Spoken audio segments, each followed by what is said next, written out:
Salutations everyone, this is Razor giving you guys a video about Star Wars Battlefront 2 and what went wrong. This has been such a big story in the video game world over the past couple of months, pretty much since the pre-release trial period that allowed Battlefront 2 to EA Access members, where the whole currency and loot box fiasco kind of went down. And there is a ton of misinformation that was spread around, a ton of people that misunderstood what was wrong with the game. There are some things that are wrong with the game and should have changed. Some of those things were changed for the better.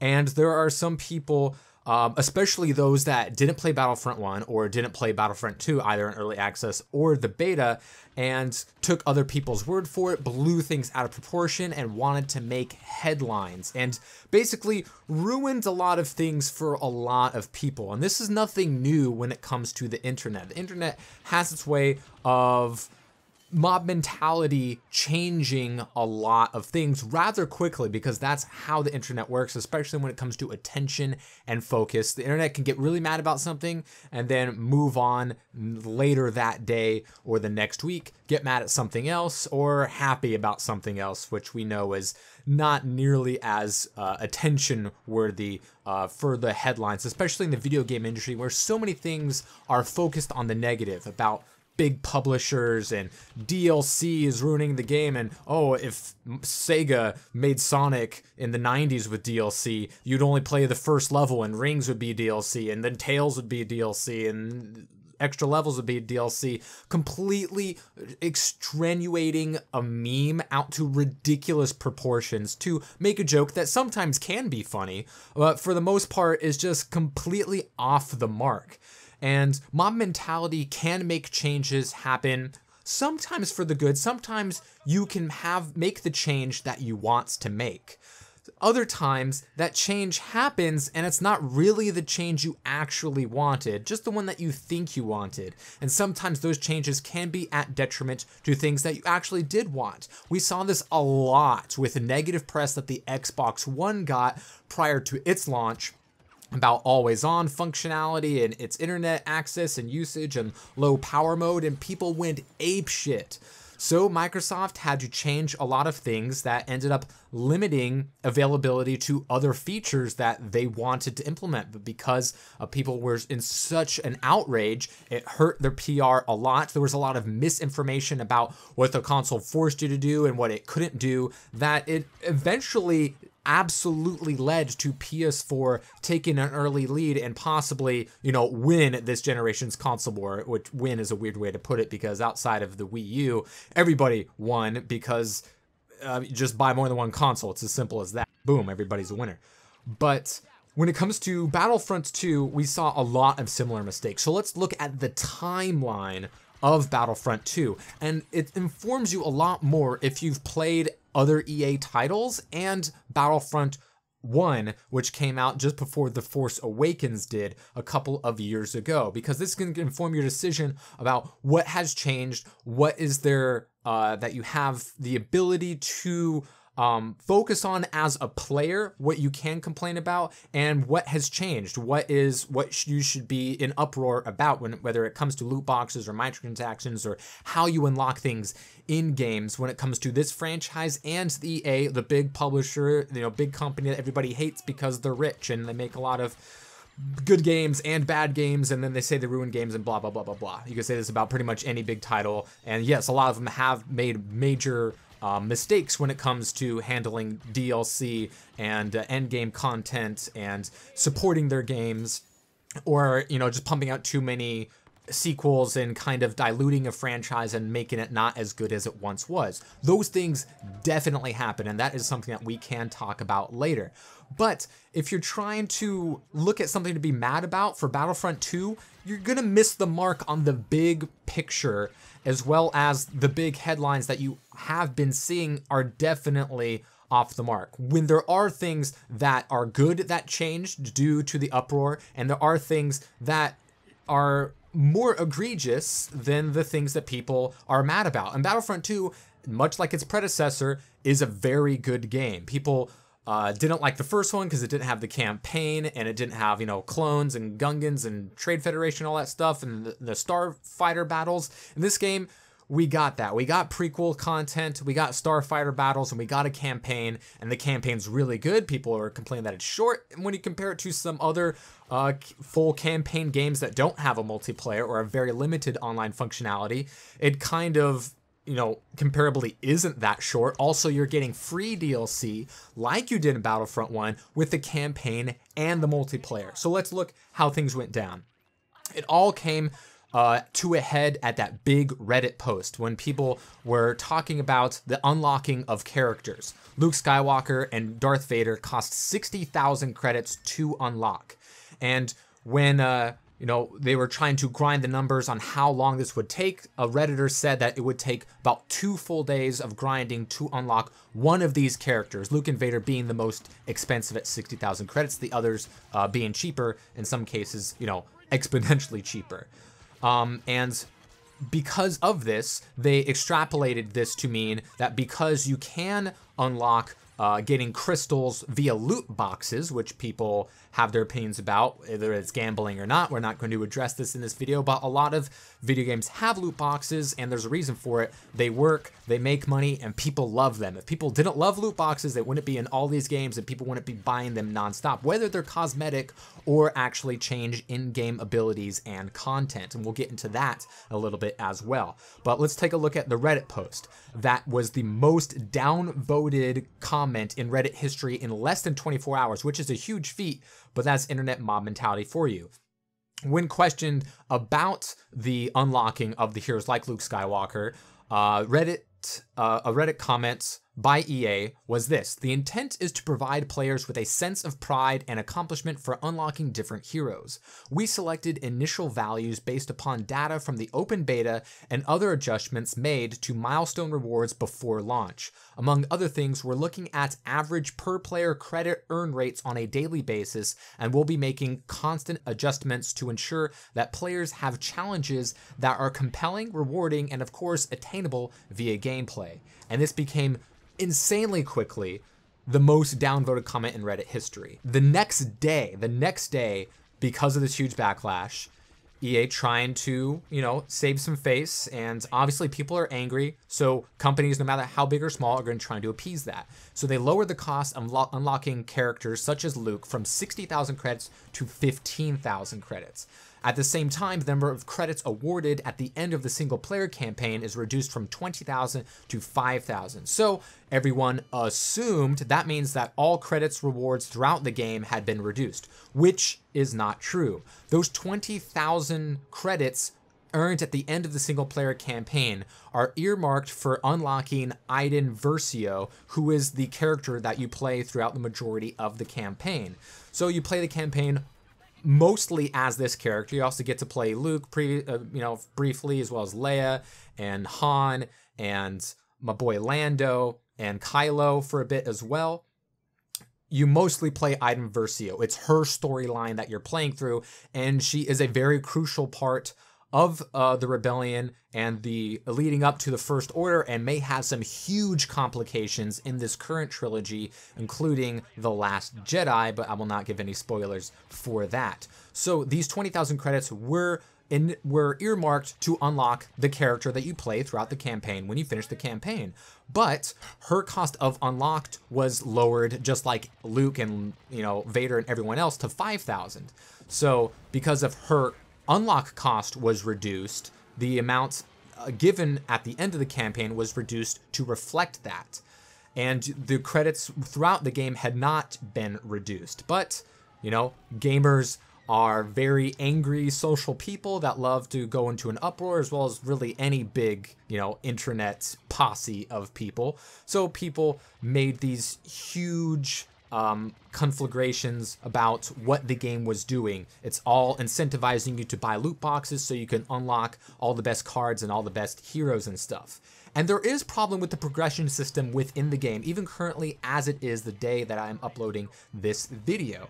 It does take too long to progress the levels of the factions, whether it be assault or officer or specialist or heavy. the way that it works in upgrading those levels, and if you don't know, you have 3 cards that you can use on a character, and those cards you get via loot boxes. They have certain rarities, so it will increase their strength and damage or cooldown or recharge time, and give you other abilities that you may want in favor of the default ones in certain situations, or in most certain situations, or on most maps, or on some maps, or in some game modes. So there are reasons that you're going to want these game cards, and obviously you're going to want to get the higher rarity ones. And after some of the backlash, EA decided to remove the highest levels of cards in the loot boxes. So you couldn't just buy 10 million loot boxes and get all the best cards in the game. The best ones were locked in progression of playing the game. And there are problems with how the progression works. First of all, the progression works not really much in time played or battle points gained, but really in how many cards you randomly get out of loot boxes for that character. So for me, I very early got 3 cards for the heavy character, and the heavy character was the class that I used the least, yet it became level 12 before any of my other classes got to level 2. So there is some problems with that. So I was able to use more cards in multiple slots in the least used class that I used. That's a bit of a problem, and that should be adjusted and changed, and hasn't happened thus far. But when it comes to attacking loot boxes, this isn't new, and unlocking things through a long progression is not new as well. If you played Battlefield 4, much like myself, an EA game that has a lot of unlockables, I have over 128 hours played in that game, and I barely unlocked almost everything in that entire game, including all of the DLC, and I had a great time with it. Some of the things that I unlocked were very useful, some not so much. But it took a long time, and some of those challenges to unlock certain equipment and utilities and weapons took a while and were very specific to certain situations, which limited how quickly you could get them because they were very situational, because you had to blow up boats in a certain area and there's only so many boats on a map and there's only on 1 or 2 maps, or using this sort of equipment in this situation, which is only applicable in very few instances. So a lot of the progression did take a long time, and there was a lot to unlock, and some of the guns were arguably better than some of the early guns or any other gun in the game. Everything is about competition, and player skill does play a factor into the game. Being someone who was relatively good at Battlefield 4, it did take me a long time to unlock everything, but like EA wanted it to be, it was rewarding, and yes, some of that was DLC. I still had to unlock it, even though I had purchased the content, but the content included maps, and a lot of the things were very easy to get, especially the weapons, which, let's face it, are going to be the most desired things in the game, and those are going to be the easiest ones to unlock. When it comes to certain equipment, it might be a little bit more situational and take longer to unlock. But when it comes to giving a temporary, even if temporary, edge to people who buy a bunch of loot boxes, is taking things a bit too far. Yes, you could get a bunch of crystals and a bunch of loot boxes and get a lot of cards and unlock those characters. That is something that is feasible, although the limited amount of crystals that you get, as well as RNG being part of the loot box system, you weren't going to get necessarily what you wanted or as fast as you wanted, or really enough crystals to just buy everything outright, unless you were spending thousands of dollars on microtransactions, which some people are saying, oh, that's what EA wants. Or maybe that's, you know, what the DICE wants, or something. You know, everyone kind of pegs everything on EA because, you know, they make a lot of decisions, and they do, especially when it comes to dates and DLC and competing with other games and other companies out there, which is definitely, it's all about making money, let's face it. And if you put out a really, really good game, people are going to buy it and you're going to make money. You know, that's supply and demand. That is the end game when it comes down to things. And Battlefront 2 gave us a fantastic game. And yes, if you did buy a bunch of cards, even though, you know, they removed microtransactions at launch. Obviously, not everybody heard about this, but before the game officially came out, they removed microtransactions temporarily. And, you know, this doesn't remove the loot boxes, and there is still an RNG element to it, but they removed it. So in a sense, in most ways, people got what they wanted and were still unpleased. This is the internet in a nutshell. They yell because they want something or want something to not be the way that it is, and they get what they want and then say, yeah, I don't care, I'm still mad.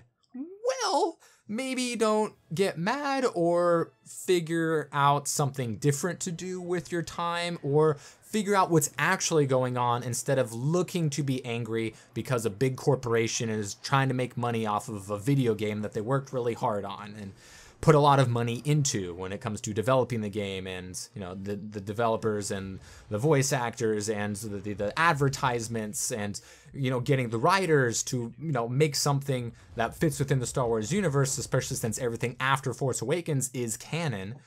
And that is something that definitely plays into how EA works their business. So yes, removing it was kind of putting a band-aid on a much larger problem. The progression system relies heavily on the randomness of loot boxes. That is true. And the amount of credits that you got in a single game or in a single PlayStation was a little low, not considering how many credits it takes to unlock Vader or Luke or something. If you were just concerned about unlocking characters, you play 12 hours, you've unlocked every character in the game. You don't have to play a ton all at once or anything. Off and on for a couple of weeks, boom, you have everything in the game. You have every character, which everyone was all up in arms and became the most downvoted comment on Reddit in history in just a few hours.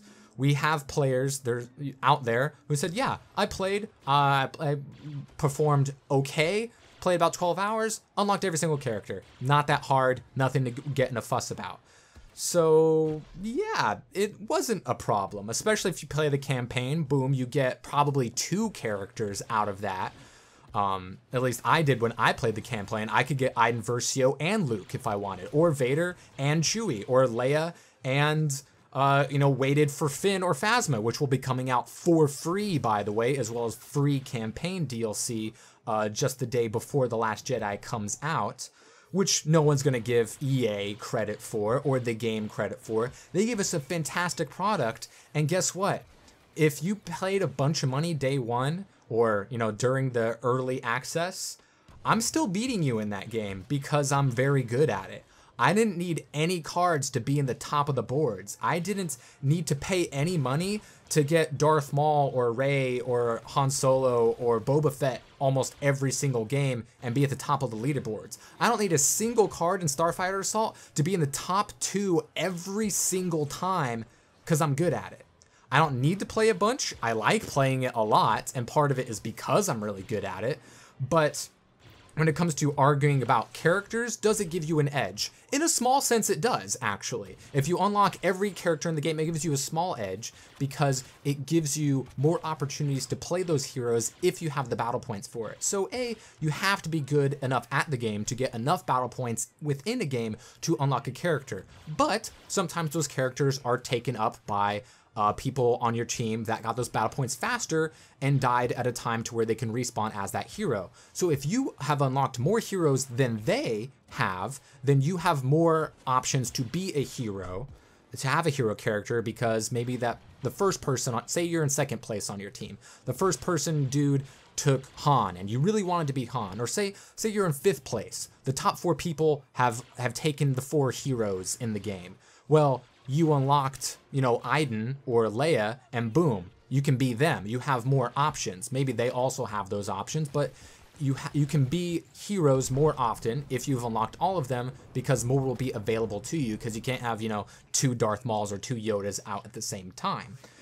So, it can give you an advantage, but if you're good at the game, you will be getting a hero every single game. Possibly multiple heroes if the game lasts long enough, or if you're just doing very well and kind of get lucky with, when you die and, when your teammates might die as heroes. So there obviously is going to be luck involved with that as well. But with Battlefront 2, it incentivizes better play, because in Battlefront 1, it was more random. The heroes were on the field. All you had to do was walk up to a blue hologram and boom, you're Darth Vader. You didn't have to earn it. You just had to be lucky enough, or, remember where it is and get it when it's available.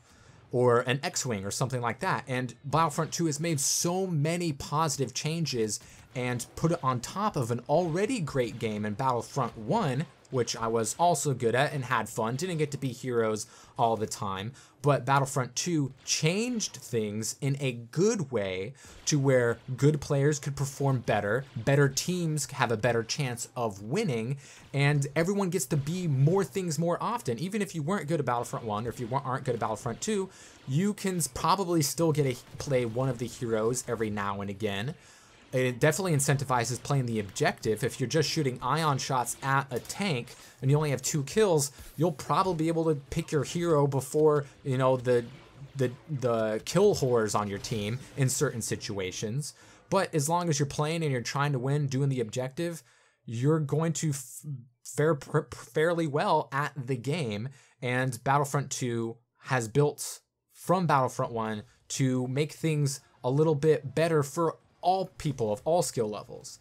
And loot boxes are a thing in all games, and some people are arguing, why couldn't they be cosmetic? Well, we had star cards in the first game, which yes, did have imbalances, and the star cards in Battlefront 2 are more balanced, which people, of course, aren't talking about, because certain star cards you can use on any character in Battlefront 1, and that was a little imbalanced. In Battlefront 2, certain star cards are locked to a certain class, so that if you put that card on a different class, it would be OP. But in Battlefront 2, you can't do that, so it's more balanced, but no one wants to give them credit for any of the good changes that they made. No one wants to give them credit for the Starfighter additions or the campaign, because, oh, the campaign's too short, even though the campaign's really good, has a really good story, and fits perfectly within the Star Wars mythos, and gives us a lot of, once again, canonical content that we get to live through, and, of course, once again, getting free DLC to finish off the story, which, of course, they've set aside for their reasons. So why couldn't they be cosmetic? I've had my explanation about, you know, the star cards and the way that things unlocked, which they could have changed when it comes to player progression, which you can argue, and I might agree with you, could have been better if it was just any progression system like, say, Call of Duty or Battlefield had, where if you play a certain class, you'll unlock things for that class. The loot boxes are not the most ideal thing in the world, and they have increased the amount of credits that you can get. But why couldn't they be cosmetic? And then there was a comment that people really hated where, oh, you can't have a pink Darth Vader or something like that. What some people don't understand, and EA could have talked about a bit better, was that Disney has a lot of power in how their properties are presented. And I actually talked with a senior official or advisor for We Love Fine a couple of years ago, just before The Force Awakens came out. And he was talking to me about the business side of things about Star Wars and what they were allowed to do with those characters. They were told by Disney, and if you don't want to abide by Disney's rules, then you can't use their stuff in your product and your apparel. And EA is no different, in that you can make any jokes you want about stormtroopers. You know, they're fair game, but you couldn't do certain things with Vader or some of the other characters because that's the way that Disney wanted it. So have at the stormtroopers. They're kind of, you know, faceless, funny dudes, so, you know, they can't shoot. These aren't the droids you're looking for. Easy to make funny shirts and apparel off of that.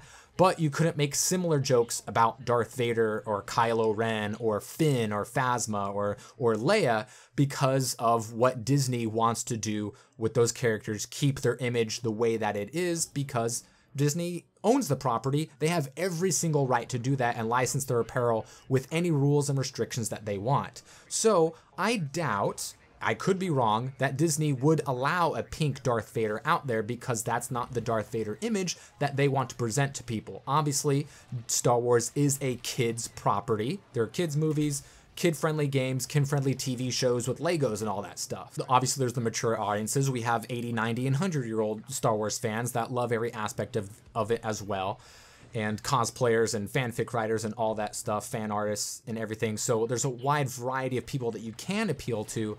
But Disney is still Disney, and they will do with their property what they want. So when it comes to certain cosmetic issues, I have a reason to believe that Disney would not let certain things fly, where in other games you can get as silly as you want with hats and skins and things, and that's fine because that's their own brand when it comes to Blizzard or Ubisoft, say for instance, or Square Enix.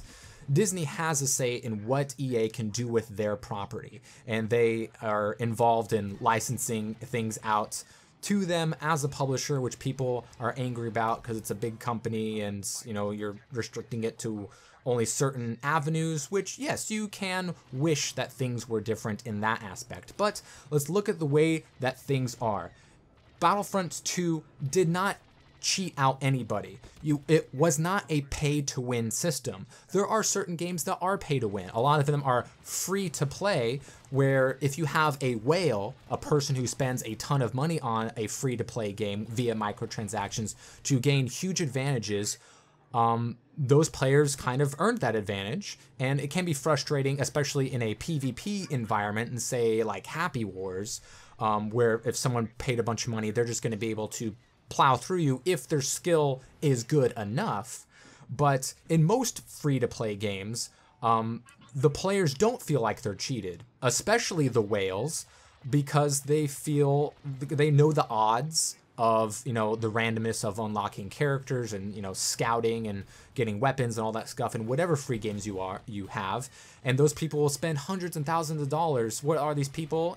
Like high-priced lawyers who have nothing else to spend their money on, or, really successful surgeons or things like that, and they don't feel cheated, and neither should the free-to-play people, because they're getting all this content for free. They have the ability to pay if they want for sometimes advantages, sometimes cosmetics, and quite often it's not a PvP environment, and you can pay as much as you want for this experience, or you can just have a good old time. No one should feel cheated when they're not spending money on anything. They can choose to not spend their money on a different game that's free to play, or pay money for a game that isn't free. So a lot of people have options out there, and the way that the Battlefront 2 saga was overblown hurt EA, and people were happy about it. Their stock went down like $3 billion or whatever, and EA didn't handle everything perfectly. They didn't launch a perfect game, much like people, companies don't. They made a lot of great changes, and they continue to make changes. They're giving us free DLC. They had a patch last week which balanced the game, which has nothing to do with the loot boxes. That was nice to see. Certain things that were a little maybe too strong, some things that were, tweaked, but there was nothing that completely ruled the game. There was no one hero that was locked behind a paywall that would just destroy everybody. There was no spaceship that would just annihilate everything. If you were good at the game, you got to play the heroes you wanted, and you got to get a high score, and they've increased the amount of credits that we can get now, which, if there were no microtransactions at all, I would say was still a bit low, because it took you so long to get one crate that might net you, no useful cards. Eventually you'll get some useful cards, and maybe a rare one or an epic one somewhere down the road, via either playing the game or loot boxes. But the amount of loot boxes that you could get via your playing time, as someone who played very well and got more credits than almost anybody else, per time playing the game based off of my performance, I was not unlocking things at a rate that I was happy with, so other people would be even less happy. So EA did make some changes. Some people were angry that there was a cap on the amount of credits you can get in arcade mode, which I can also defend. Because of the arcade mode is against the computer, players are notorious for finding easy ways to exploit a lot of systems. So at launch, it makes sense to bring this cap in case players find an exploit to max out those credits within an hour or so, or maybe 20 minutes, or doing a certain thing over and over again that the developers didn't see, which happens all the time. And sometimes that can get patched out. Sometimes that can also ruin the early launch of a game for many players' experiences. So I can understand an early cap at that. They have since increased that cap, and that once again is just playing against the computer. So unless you're talking about being angry about unlocking characters, there's no room to argue against EA there, because you're not fighting other people, you're fighting bots. So they have made changes that have helped the game. I think there are further changes that can help it better as well, as I mentioned with the cards being the main thing of progression, being RNG based. So you can say that the buying loot boxes incentivizing, you know, having a better chance at getting things you want. But you could say that with any game that has loot boxes. And once again, we're not going to talk about if loot boxes have gone too far or have ruined the gaming industry or what. But the fact is, loot boxes are here to stay. People love it. There's a lot of research that goes into how loot boxes should work. Every single company goes through this. What colors do we use? How do we reveal? Do we have everybody flip them all at once? Do we have them flip them all individually? Do we give them a choice? How much fanfare do we give? What kind of rarities do we have? Every single game company has to go through all of these decisions to get those endorphins going in their fans, to want to play the game more, possibly to buy more, and that is the fans' prerogative. It all comes down to the consumer, which is a double-edged sword. And because of the flack that Battlefront 2 got at launch, because even though they got rid of a lot of the problems that people argued about, the damage was already done. And that did hurt the game in sales, it hurt EA in sales, and maybe you're happy about that. But if you're like me and you played EA games before, you played Battlefront before, and you played Battlefront 2, you play it a lot and you play it very well, you are happy with your experience. And that is what any company should shoot for. But when it comes to all of the gaming journalists and YouTubers out there trying to talk about, you know, this big company is trying to give you, trying to take you on a ride, then everyone's going to jump on that bandwagon. And they're gonna hurt a game that maybe they thought about playing, but then they took everything that was hearsay from other people that may or may not have played the game, and all of a sudden they don't get to have that fun that they might have had. And then you get things about Battlefront 2 is dead, and then the population drops off, and then the people that did enjoy it for all the right reasons don't get to as much anymore because of the population drop off over all of these non-arguments online and the mob mentality getting what they want and then not being happy about it. And then guess what? Everybody loses in that case. So let's try to find a way where somebody wins, especially the consumer, which is all the people that made all this outrage in the first place. Get your facts straight, put it in context of that game, that company, compare it to other games. You know, this isn't Destiny 2, where they blocked content with their DLC that players could have done before the DLC came out. They blocked it off. They made changes to the EXP system to where the more you played, the less experience you gained, because that's the way that they worked. People found out about it, they got angry, and then Bungie said, "You caught us, we're not going to do it anymore." That was a good change. That was a good reason to be angry. And they did do that on purpose to try to get you to pay for something that you already were able to do and were entitled to do. But EA didn't do this with Battlefront 2, so everyone, don't get your Wookiee panties in a twist, because the game's good, it was made well, it's not perfect, there are changes being made constantly, and there are some that should still be made. Wasn't the perfect game, but it's a fantastic game in every single way, and internet kind of ruined that, just a little bit.